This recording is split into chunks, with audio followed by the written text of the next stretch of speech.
Hi friends, Sai Satcharitra 18 మరియు 19 అధ్యాయాల్లో సాటేని అనుగ్రహించిన తీరును చూసి హేమత్ పంత్ చాలా ఆశ్చర్యపడ్డారు. నేను ఇన్ని రోజుల నుంచి సేవ చేస్తున్నాను, కానీ నన్ను ఈ విధంగా అనుగ్రహించలేదు, సాటేని తొందరగా అనుగ్రహించారని మనసులో అనుకున్నాడు. ఆ అనుమానాలన్నీ నివృత్తి చేయటానికి బాబా హేమత్ పంత్ని శ్యామ ఇంటికి పంపించారు. అప్పుడే శ్యామ స్నానం చేసి దోవత కట్టుకుంటున్నాడు. మధ్యాహ్నాహార సమయం మీరు మీరిక్కడికి ఎందుకు వచ్చారు? మీరు మసీదు నుండి వస్తున్నట్లున్నారు, మీరు ఒంటరిగా ఎందుకు వచ్చారు అని అడిగారు. నా పూజలు ముగించి వస్తాను, ఈలోగా తాంబూలం వేసుకోండు, ఆ తర్వాత ఆనందంగా కొంతసేపు కూర్చొని మాట్లాడుకుందాం, ఇలా అనుచు లోపలికి పోయాడు. హేమత్ పంత్ వసారాలో కూర్చున్నాడు. కిటికీలో ఏకనాథ భాగవతం అని ప్రసిద్ధ మరాఠీ గ్రంథం ఉంది. ఇది భాగవతంలోని ఏకాదశ స్కందమునకు ఏకనాథుడు రాసిన వ్యాఖ్యానం.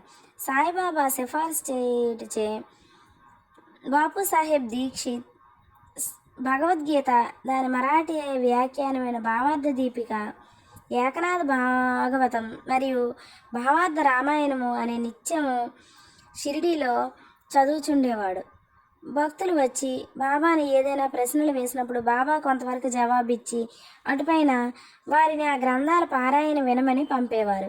ఈ గ్రంథాలే భాగవత్ ధర్మంలోని ముఖ్య గ్రంథాలు. భక్తులు బాబా ఆజ్ఞానుసారం ఆ సత్సంగాలకు పోయి ఆ గ్రంథాలు వినినప్పుడు వారి ప్రశ్నలకు సంతృప్తికరమైన సమాధానాలు దొరికేవి. హేమత్ పంత్ కూడా నిత్యము ఏకనాథ భాగవతం పారాయణ చేసేవాడు. కానీ ఆ రోజు ఏదో హడావిడిగా మసీదుకి వెళ్ళిపోయాడు.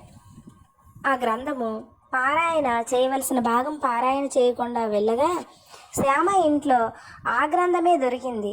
అతను బుక్ తీసినప్పుడు ఆ గ్రంథం తీసేటప్పుడు ఆ గ్రంథంలో అతను చదవవలసిన భాగంలోని పేజీ మాత్రమే ఓపెన్ అయింది. దీన్ని బట్టి బాబాకి ఎంత సర్వజ్ఞత ఉందో మీరు అర్థం చేసుకోండి. అంటే అతను ఏకనాథ భాగవతము ఈరోజు చదవలసిన పారాయణం మర్చిపోయాడు కనుక అతనితో చదివించడానికే శ్యామ ఇంటికి పంపించారు. అతను ఆ గ్రంథం అలా ఆ భాగం పారాయణ చేశారు. తర్వాత శ్యామ బయటికి వచ్చారు.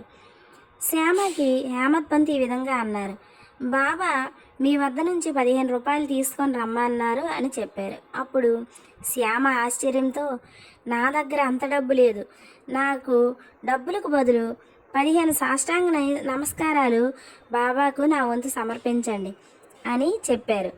అయితే సరే సరే అని హేమత్ పంత్ గారు కొంతసేపు కూర్చొని మాట్లాడమని చెప్పారు మీతో అని చెప్పారు.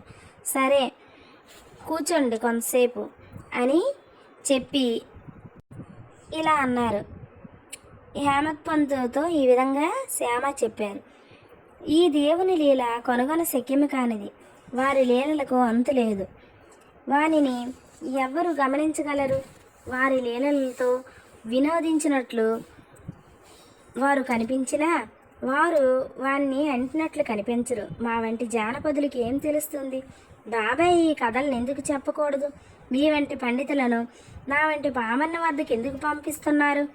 వారి మార్గాలు ఊహింపరానివి, అవి మానవుల చేష్టలు కావని చెప్పగలను. ఈ ఉపోద్ఘాతంతో శ్యామ ఈ విధంగా అన్నారు, నాకు ఒక కథ జ్ఞాపకానికి వచ్చుచున్నది, అది నీకు చెప్పేదను. నాకు అది స్వయంగా తెలియను. భక్తుడెంత మనోనిశ్చయంతో పట్టుదలతో ఉండునో బాబా అంత త్వరగా వానికి సహాయపడును. ఒక్కొక్కప్పుడు బాబా భక్తులను కఠిన పరీక్ష చేసి పిమ్మట వారికి ఉపదేశం ఇచ్చను. ఉపదేశం మాట విన్న తోడనే హేమత్ పంత్ మనస్సులో ఒక స్మృతి తలుక్కుమన్నది. వెంటనే సాటే గారి గురుచరిత్ర పారాయణం జ్ఞప్తికి వచ్చింది. తన మనస్సునకు శాంతి కలిగించే నిమిత్తం బాబా తనచ్చటికి పంపి ఉండును అనుకున్నాడు. అయినప్పటికీ ఈ భావము అణుచుకొని శ్యామ చెప్పు కథలను వినటానికి సిద్ధపడ్డాడు. ఆ కథలన్నీ బాబా తన భక్తులు యందు ఎలాంటి దయాదాక్షిణ్యాలు కలిగి ఉన్నారో చెప్తాయి. దాన్ని వినగా హేమత్ పంత్కు ఒక విధమైన సంతోషం కలిగింది.